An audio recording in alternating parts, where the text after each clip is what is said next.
السلام عليكم ورحمة الله وبركاته. ايه دي؟ نور قطع.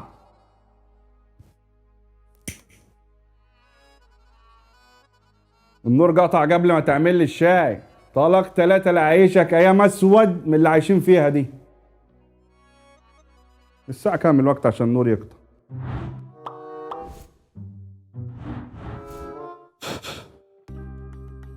والله ما انا عارف اخرتها ايه مع الكهرباء اللي كل شوية تقطع دي. الواحد بقى يعرق من رموشه. اول مرة الكهرباء تيجي بسرعة يا عيال، شكل وشكم حلو علينا. الشاي يا محمد. السلام عليكم يا احباب، معكم الحاج علي من برنامجكم المفضل برنامج البندر. الحمد لله موضوع الكهرباء دي بقى احسن شوية. امن على كشاف وتعالى اعرف كانت بتقطع ليه. صلوا على الحبيب. انا عارف انك لقيتي حران وزهقان ومش طايق روحك ولا طايق الدنيا، وتقول هو احنا هنرجع للايام اياها دي تاني ولا ايه؟ ولا الدولة عندها شوية مولدات وكشافات وعايزة تخلص منيهم؟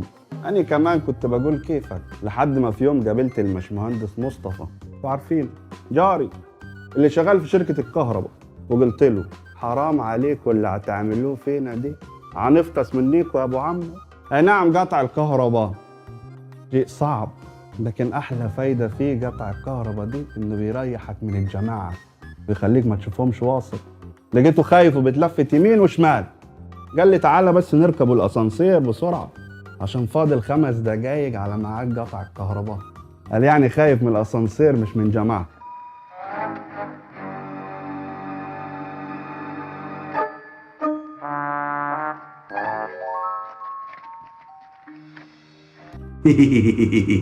وبعدها فهمت مني ان الدولة بتقطع الكهرباء عشان الضغط عالي قوي على المحطات بسبب الحر اللي ضارب العالم كله السنة دي. ولقيت لك في الاخبار جايبين خبير استراتيجي يقول لك القبة الحرارية وظاهرة النينو وغليان الارض والحاجات اللي انتوا عارفينها دي.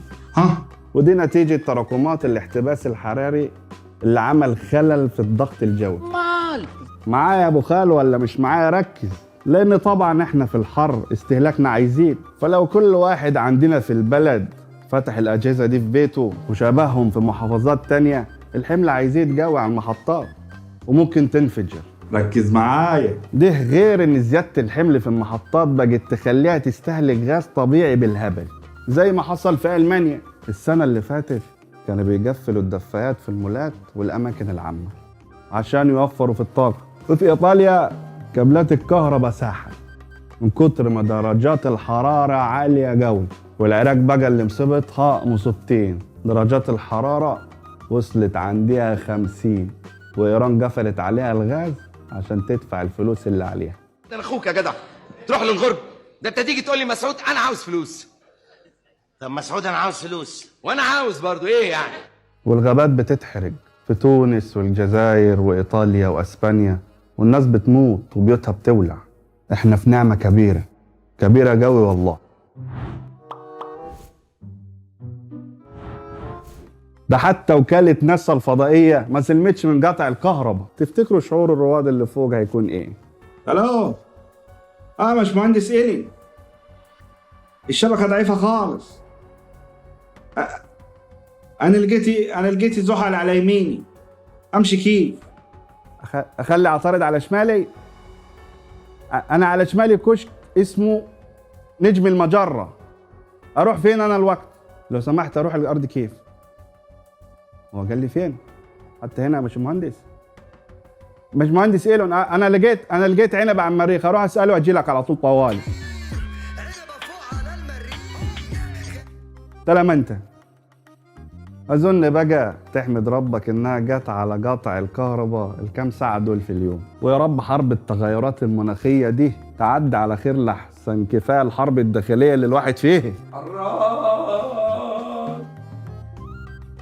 الناس ابتدت تتجنن يا محمد من الحر، وبقت تتصرف تصرفات عجيبة. لسه شايف فيديو على التيك توك لواحد دليفري كان بيوصل أكل الفيلا، قام ناطط في حمام السباحة بتاعها عشان هيموت من الحر، واللي ساب كل اللي وراه وطلع الساحل. يا حاج علي حاج علي، ايه يا حاج؟ ايه يا واكل ناسك انت؟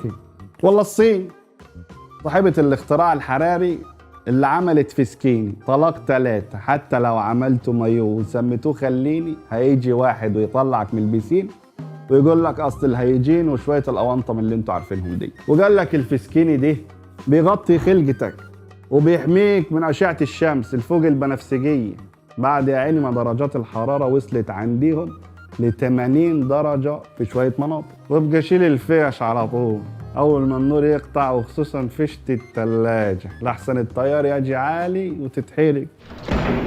انا 100 مره اقول لكم اقفلوا باب التلاجه كويس، انا شاريها بدم قلبي.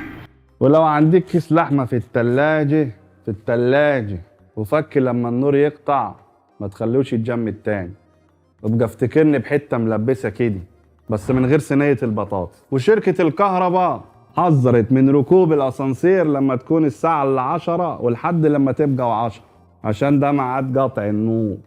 اكبر سر من اسرار الدنيا دي هو الرضا والتكيف، وافتكر ان رضاك هو حل الاختبار في الدنيا، وابتسامتك اللي انت مستجل بيها دي اضحك يا واد، ربنا هيرزقك قصادها اللي تدفع بيه فواتيرك. والله ده اللي عندي. عندك كلام تاني اكتب لي في كومنت. استنوني في الحلقات اللي جايه هنتكلم في حاجات كتير. الاسانسير يا محمد.